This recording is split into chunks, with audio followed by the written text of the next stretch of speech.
following is a presentation of Main Street Media, your source for news, sports, and information on Main Street in Middle Tennessee.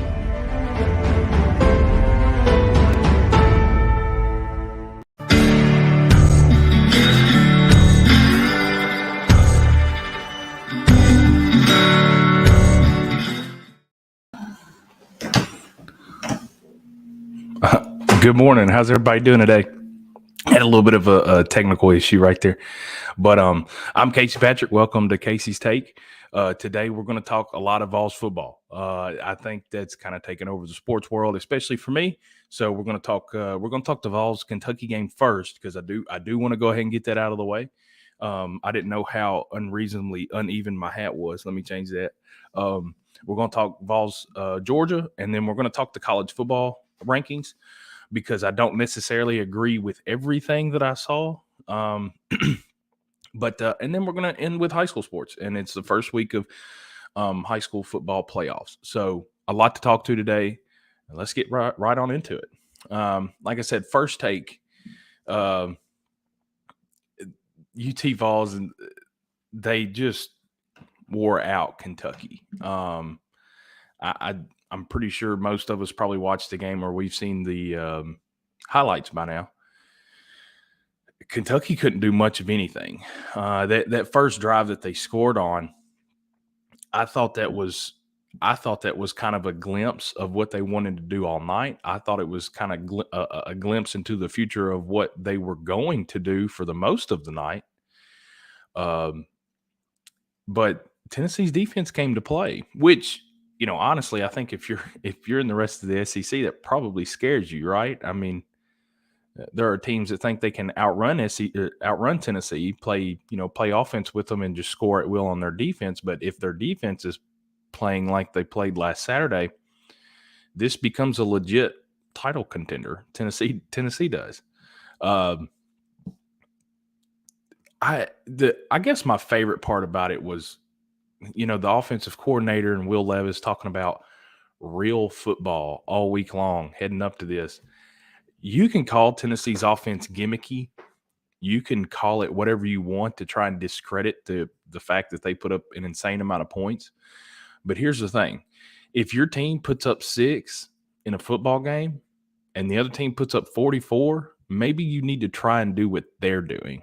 Maybe your offense isn't gimmicky enough. Call it whatever you want. Give it whatever name you want. I personally, as a Tennessee Vols fan, could not care less. I don't care what you name this offense. I don't care what you call it. I guess it's the old elementary school saying, you know, sticks and stones may break my bones, but words will never hurt me. And that's so true, because Tennessee's offense is going to keep putting up points. You can say whatever you want about it. And even against, you know, Georgia's probably the best defense in the country. I mean, probably, right? Definitely the best defense that Tennessee's going to face this year. Tennessee may not put up 50 points against Georgia. In fact, I don't think they will. I don't think they have to. But I do think that Tennessee's offense works. I think that's pretty obvious. You can say whatever you want about the tempo. You can say whatever you want.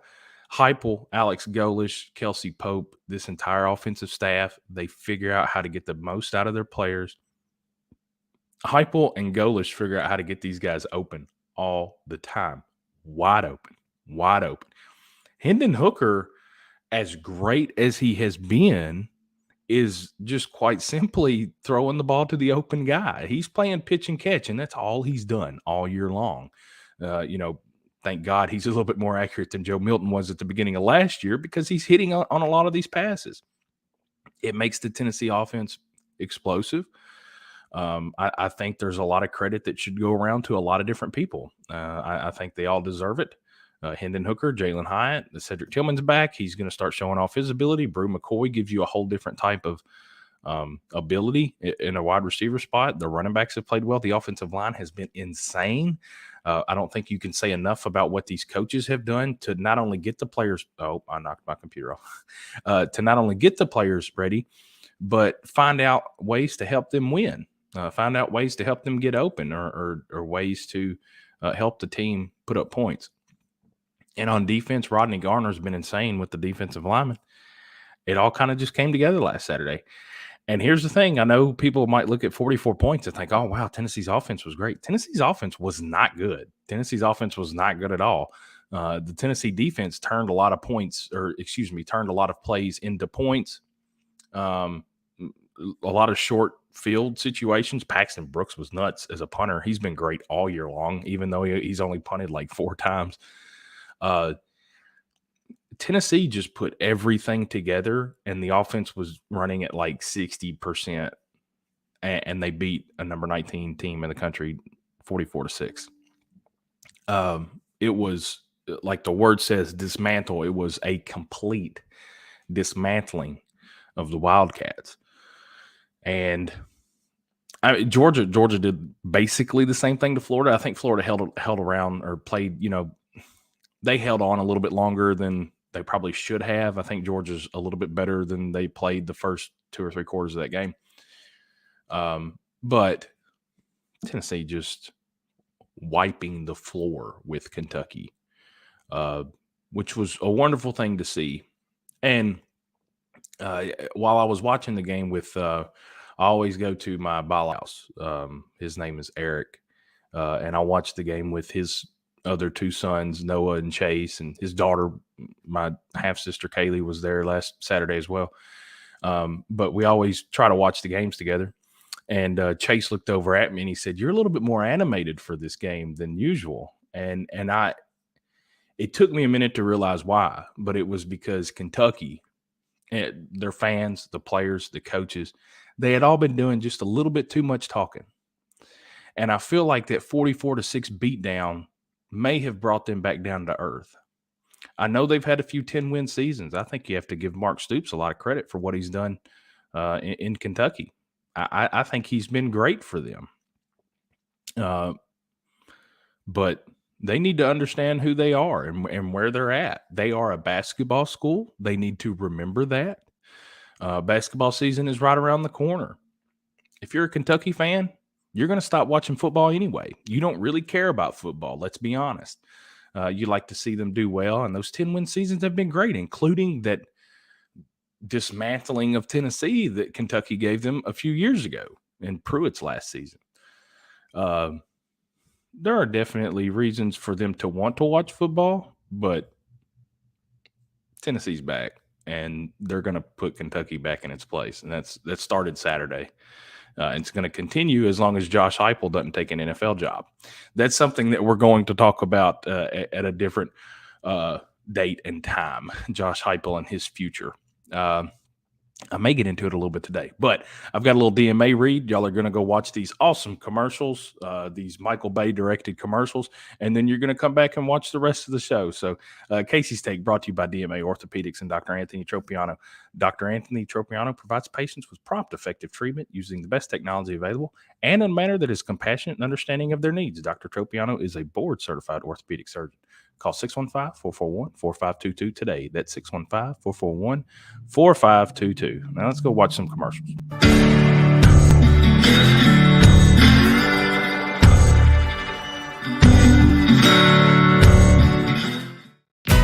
Here at Dixon Medical Associates, we've got you covered from neck to toe.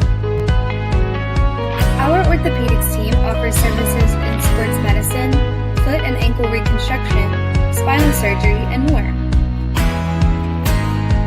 We also have in-house imaging and physical therapy. Dixon Medical Associates. We specialize in what moves you.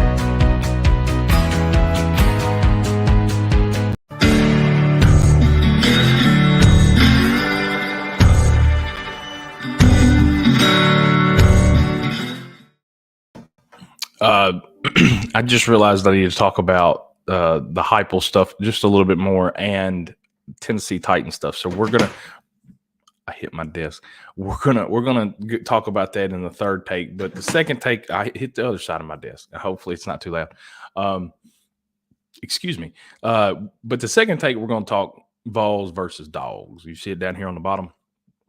I'm going to give you my prediction. I'm going to give you what I think is going to happen.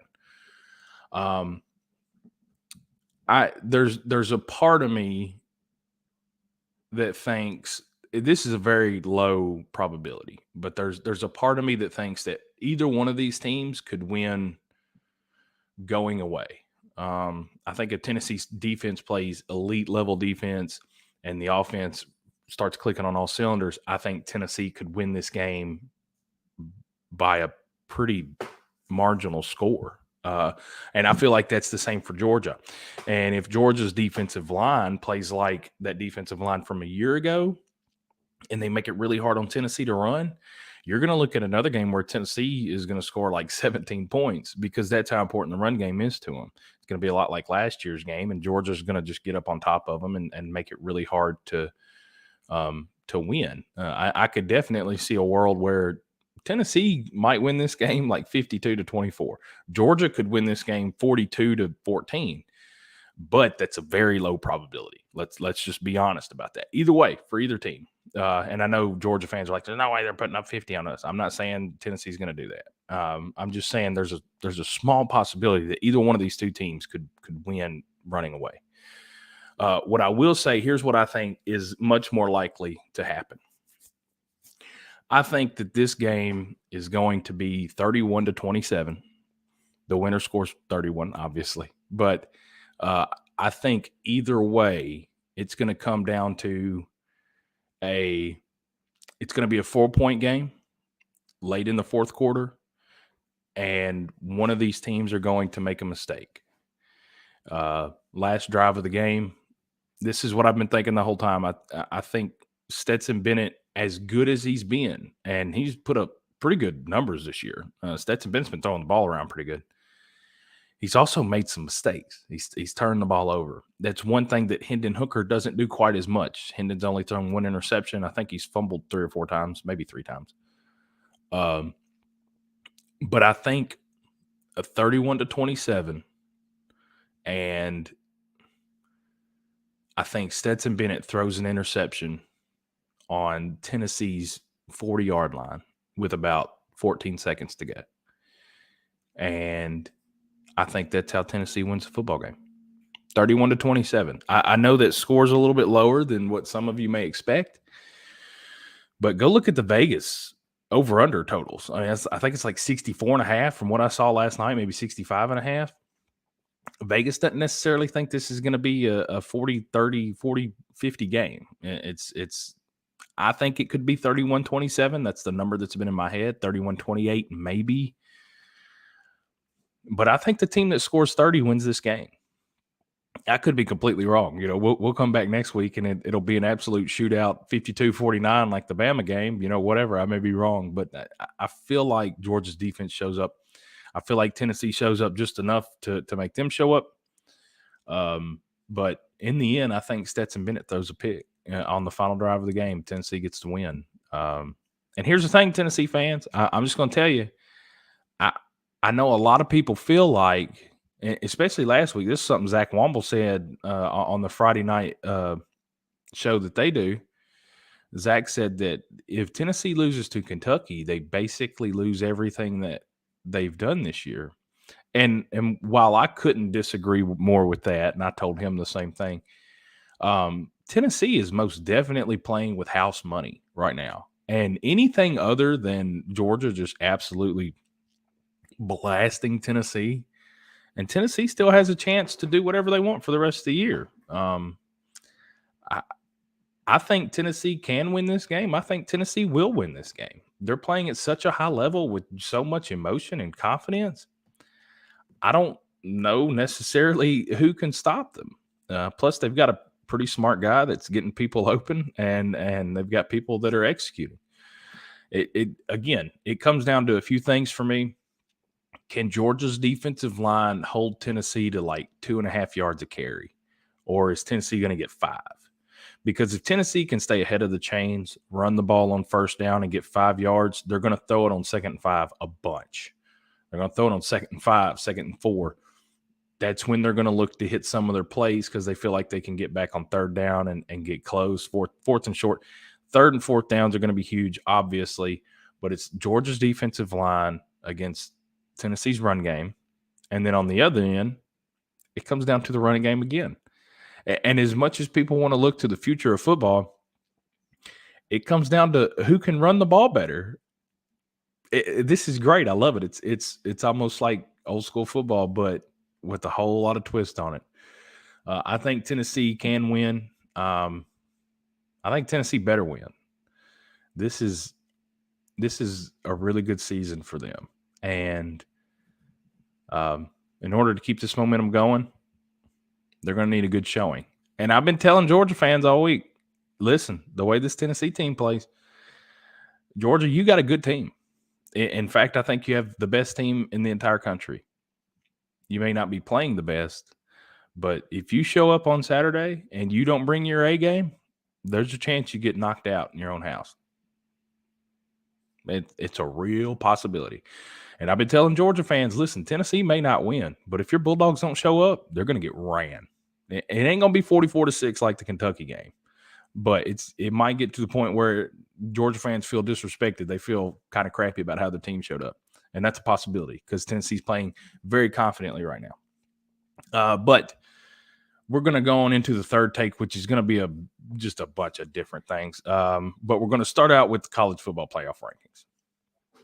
First of all, Tennessee at 1, it makes sense. And I know people are going to look at me as a Tennessee fan and be like, you're just biased, whatever. Tennessee's got 5 wins against ranked opponents. That more than doubles everybody else in the country, except for TCU. They got screwed, by the way. There's no reason they should be 7. In fact, I think they're better than Clemson. I'm not sure how Clemson's better than Michigan. Michigan's looked a lot better than Clemson all year long. I don't care about Cade Klubnik or whatever his name is. I'm sure the kid will be great one day, and he may be Clemson's better quarterback right now. But and I know DJ Uiagalelei has played better in the last few weeks. Congratulations to him. I hope the young man gets drafted, has a great NFL career. Michigan has looked and played much better than Clemson all year long. And I don't understand why Clemson is at 4 and Michigan's at 5. I still feel like TCU should be ahead of Alabama. TCU has a better resume right now than Clemson does. I think Ohio State might be the best team in the country. It's for me, especially talent-wise, it comes down to them against Georgia. But I don't think either one of those teams are playing with the type of confidence that Tennessee's playing with. Tennessee is number 1 because of their resume. And you can't really – I don't really think anybody that has an issue with Tennessee being at number 1, you just hate Tennessee or you don't like Tennessee fans. And that's fine.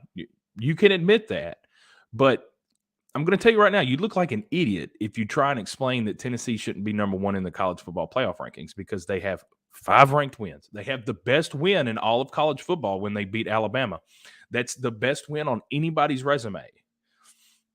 They're undefeated. They're in the toughest conference in football, at least I think. I know the SEC may be down a little bit this year, but it is the best conference in all of college football. Tennessee deserves to be number 1. I think Ohio State and Georgia could have both been ranked number 1, and I would not have an issue with either one of those rankings. But Michigan should be 4. And again, I don't think it really matters because Michigan and Ohio State have to play each other in a few weeks. But Michigan's looked much better than Clemson, and they should be ranked ahead of them. What was the other one? Tulane. Good for them. I also saw something. I think what were they, like 16th or something? They're 7-1, maybe the 13th. I don't know. I have no clue. I looked at it earlier this morning, but I've took a breath since then, so I forgot. But Tulane, good for them. I saw somebody said, what was it? They wanted to officially knock Vanderbilt out of the SEC and bring Tulane back. Tulane. I couldn't care less what you do with Vanderbilt. You can keep them around, whatever, or kick them out for Tulane. It doesn't matter to me. I just thought it was funny, and it's cool to see the Green Wave. Like I said, I think they're 7-1, playing pretty good football. So again, great for those guys. But a few other things that I did want to talk about just real quick. Josh Heupel. There have been a lot of There have been a lot of things about him going to the NFL lately. Tennessee fans, I'm just going to tell you right now, I don't have a crystal ball. You don't have a crystal ball. Nobody knows what the future is going to look like. Josh Heupel, 100%, absolutely should have NFL teams coming to talk to him. I don't know if he'll leave. I don't know why he wouldn't. I think you got to be a little bit of I think you got to be a little bit insane to want to coach college football over professional football because you have to do it for 364 days out of a year. I think maybe you take Christmas off, but you got to do a lot of recruiting, and there's a lot more to it. You're more responsible for young men, whereas in the NFL, you're an adult. Everybody's an adult. They've got to take care of themselves, and it's the best talent in the world. Now, again, Heupel may not want to mess with adults, grown men. Maybe they got too much attitude and he don't want to do that. I don't know what's going through his head. But Tennessee fans, he's absolutely going to get a lot of attention, and that is 100% okay. I don't know what's going to happen. I don't know if he's going to stay at UT. I don't know how long he's going to stay at UT. But Tennessee fans, be happy. You finally have a coach that's good enough. And I said the same thing about Pruitt. Everybody said, oh, well, what if Saban retires and Alabama wants Pruitt back? You better hope to God. This is what I said then. You better hope to God that Pruitt is good enough that Alabama wants him back. And we see how that worked out. Alabama would have never wanted Pruitt back. Maybe as a graduate assistant or one of those assistant coaches or something. But the fact that NFL teams may want Heupel is directly correspondent from the fact that his offense is nuts and it's fun to watch. Watch it while you got it. I don't know what else to tell you. Tennessee fans, he might leave for the NFL as soon as this year's over. He might. Who cares right now? If it's a flash in the pan, enjoy it. 2019 LSU, enjoy it. They might blow up everybody. Everybody's gone after this year, whatever. We beat Alabama. Enjoy the crap out of what we have right now, Tennessee fans. It's been a long time. So enjoy it. Like I said, man, there was something else I wanted to talk about, and I forget what it was. Well, the World Series is going on right now. Oh, Tennessee Titans. Yeah, we'll get to that. World Series is going on right now. I have not watched anything but maybe 3 innings, and that was only because it was on it. I went to Laredo's a few nights ago and got me some shrimp tacos, and it was on the TV up there. And there was a no-hitter last night. That's how much I don't care about the World Series right now. The Braves aren't playing. I don't care. Phillies and Astros. I think it's hilarious that the Astros no-hit the Phillies last night in Philadelphia. Of course, Phillies fans booing their own team in the World Series. That's why they don't deserve happiness. They shouldn't win. Philadelphia fans in general are some of the worst people ever. So I hope that the Phillies find a way to lose, even though I don't like the Astros either. And Titans. Malik Willis they did exactly what I thought they should do. In fact, personally, I told a few people, I said, I don't care if they never throw the ball the entire time. And they shouldn't have thrown the ball in 1st and 10 leading to Malik Willis's interception. It wasn't a bad decision, it was just a bad throw. A lot of people don't like him already, but that's, again, Malik Willis is going to need time. I've been telling you that. I hope you're listening. Malik Willis is not ready, but that's why he only threw for 40-something yards or whatever last Sunday. Derrick Henry is still the man. That was fun football to watch. It may have looked boring, but it was fun football to watch because Tennessee just absolutely dominated. I don't know if Tannehill's coming back or not, but if Tennessee just follows that kind of formula for success, they can beat anybody. Now, I don't know if the defense is going to play that well all year long. I know Houston's not great, but the Titans defense was great. Jeffrey Simmons needs to get signed to a long-term contract. And they finally gave the ball to Dontrell Hilliard. That was cool. I think he only carried the ball like 4 or 5 times, but he averaged like 14 yards a touch. So, hey, let's keep handing the ball off to the very fast people on our team. I think that's a great idea, Todd Downing. I don't know why it took this long to tell you. But that's it. We're going to do another DMA read. We got one more commercial. I got to come back. We're going to talk a little bit of high school sports. I got to get out of here before 30 minutes. So we've got a few minutes to do this. Casey's Take brought to you by DMA Orthopedics and Dr. Anthony Tropiano. Dr. Anthony Tropiano provides patients with prompt, effective treatment using the best technology available and in a manner that's compassionate and understanding of their needs. Dr. Tropiano is a board-certified orthopedic surgeon. Call 615-441-4522 today. That's 615-441-4522. Commercial.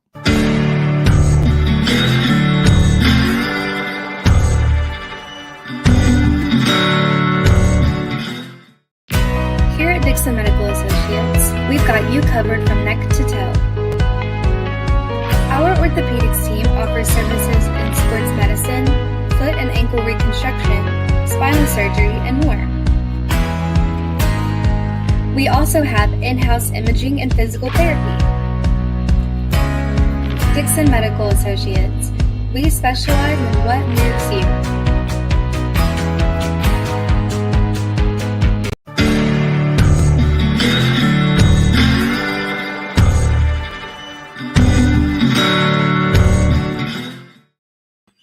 All right, now for the last take, as per usual, in high school sports.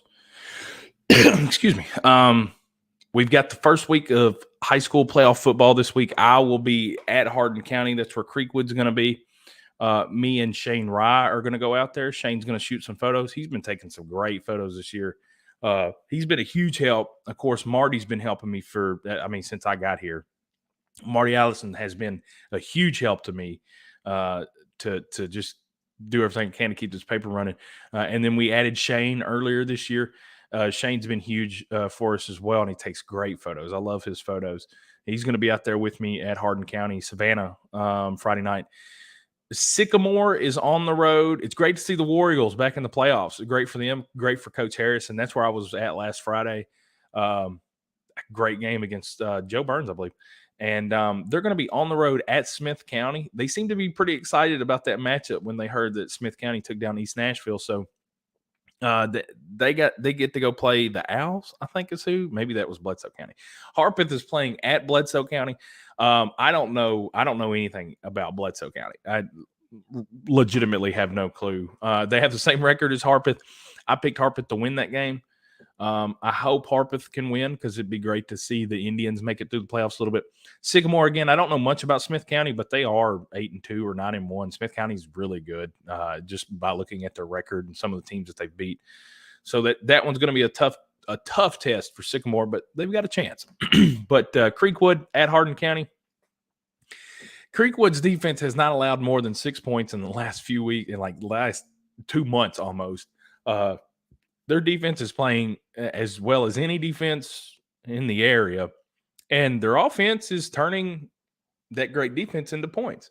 Not to say that their offense isn't playing well, but they're not like a Tennessee Vols offense. That they're more like they want to control the ball. They want to play great defense. That's what they've been doing. That's why they put up 30-something points on every team that they play, because they control the field, they control possession. And they control the scoreboard. So we're going to see if Creekwood can keep that up. As far as Creekwood, Jackson Martin and Lily Killebrew are running maybe right now for TSSAA State Championship. Tomorrow, I believe the Dixon athletes will be running. Josh Novotny from Sycamore should be running today as well. The Dixon athlete, Sarah Potter, I think she's got a chance to bring home state championship. The entire Dixon girls team is running. Nathan Markham for the Dixon boys is running. So I believe all that's tomorrow for Dixon. Creekwood bowling.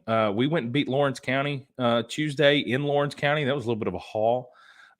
Dixon just won a bowling match last night.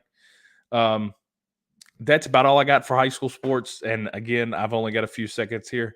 I just want to say one more thing and I'm done. To all the Georgia fans, Coach Patterson, I don't know if you're watching this video or not, but to all the Georgia fans, good luck on Saturday. I hope you guys stay healthy. I really want you guys to play a good game because I want it to be mano a mano. I want it to be as good as it can be. This can be the game of the century. I know Tennessee-Alabama earlier this year was huge. That was a crazy game to watch. If I could see another game like that, I might fall over dead with a stroke, but it'll be worth every minute. It will be fun to watch. I hope Georgia brings their A game because I think Tennessee's going to, and it's going to make it one of the best games to watch. Georgia fans, good luck. I don't know if you boys can outscore the Vols. So let's see what happens. We'll be back next week. Y'all, thanks for hanging out with me.